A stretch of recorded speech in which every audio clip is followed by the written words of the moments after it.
దేవునికి స్తోత్రం. దేవుని నామానికి మహిమ కలుగును గాక. జీవాధిపతి యేసు అనుదిన వాగ్దానాల సందేశాలను వింటున్న దేవుని బిడలైన మీ అందరికీ ప్రత్యేకమైన వందనాలు. వైఈఎం యూట్యూబ్ ఛానల్ను మీరు సబ్స్క్రైబ్ చేసుకోండి. మీ బంధువులకు మీ స్నేహితులకు పరిచయం చేయండి. లైక్ కొట్టండి, షేర్ చేయండి.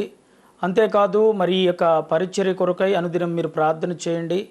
ఎవరైనా ఆర్థికంగా ప్రోత్సాహకరంగా మీరు సహాయం సపోర్టు అందించాలనుకుంటే ఈ యొక్క ఛానల్లో మాకున్న నెంబర్కి ఫోన్ చేసి మీరు మమ్మల్ని సంప్రదించాల్సిందిగా ప్రభుపేట మనం చేస్తున్నాం. దేవుని పరిశుద్ధ నామానికి మహిమ కలుగును గాక. దేవునికి స్తోత్రం. జీవాధిపతి యేసు అనుదిన వాగ్దానాలను వీక్షిస్తున్న దేవుని బిడలైన మీ అందరికీ ప్రత్యేకమైన వందనాలు తెలియజేస్తున్నాను. విశ్వాసము అనే అంశం మీద మనం మాట్లాడుకుంటూ ఉన్నాం. ఈరోజు మరొక వాక్యాన్ని మనం ధ్యానం చేద్దాం. యెషయా గ్రంథము 26వ అధ్యాయము 3వ వచనాన్ని చదువుకుందాం. ఎవని మనస్సు నీ మీద ఆనుకొనెను వాణ్ణి నీవు పూర్ణ శాంతి గలవానిగా కాపాడుదువు. ఏలయనగా అతడు నీ యందు విశ్వాసముంచి ఉన్నాడు. చదువుకున్న ఈ వాక్య భాగంలో యెషయా ఈ యొక్క మాటలు రాస్తూ ఉన్నాడు.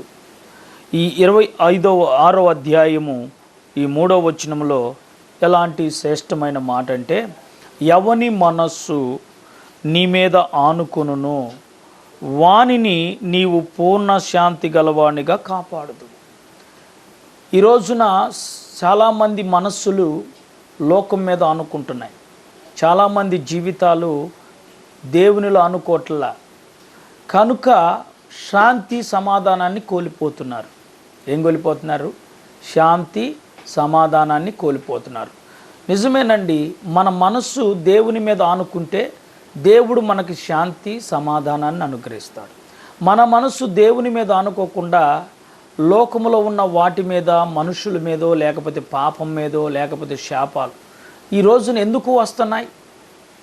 నా జీవితంలో ఇలాంటి శాపములు ఉన్నాయి, నా జీవితంలో నా కుటుంబంలో ఇలాంటి ఒడిదుడుకులు ఉన్నాయని చాలామంది చెప్పుకుంటారు.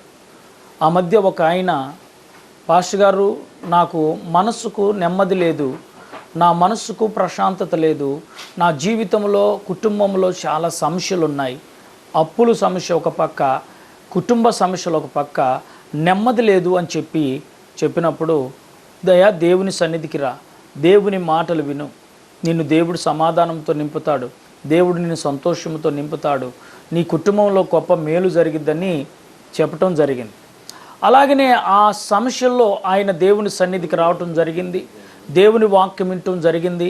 చక్కగా ఆయన హృదయంలో సమాధానం వచ్చేసింది, ఆయన హృదయంలో సంతోషం వచ్చేసింది.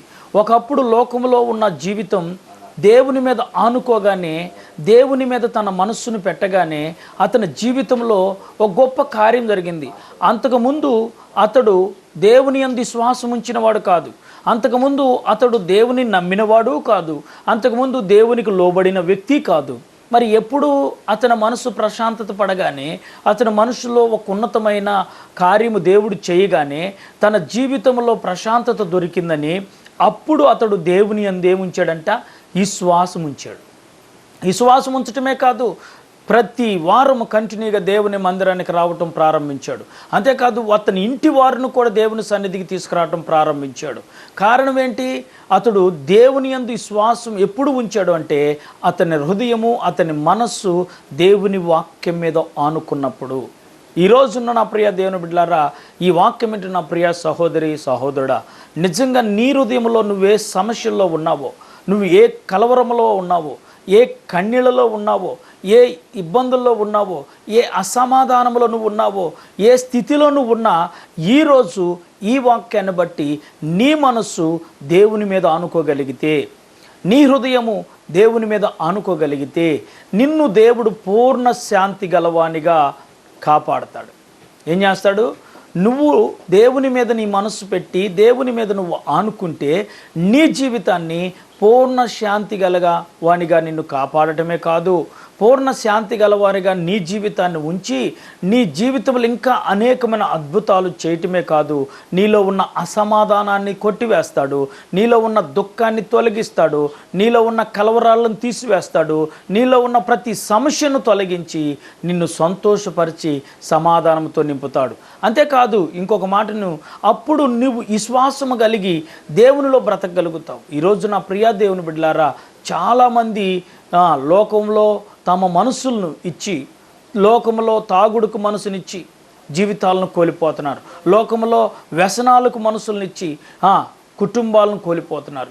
కారణం ఏమిటి అంటే అసమాధానంతో నింపబడి జీవితాలను పతనం చేసుకుంటున్నారు.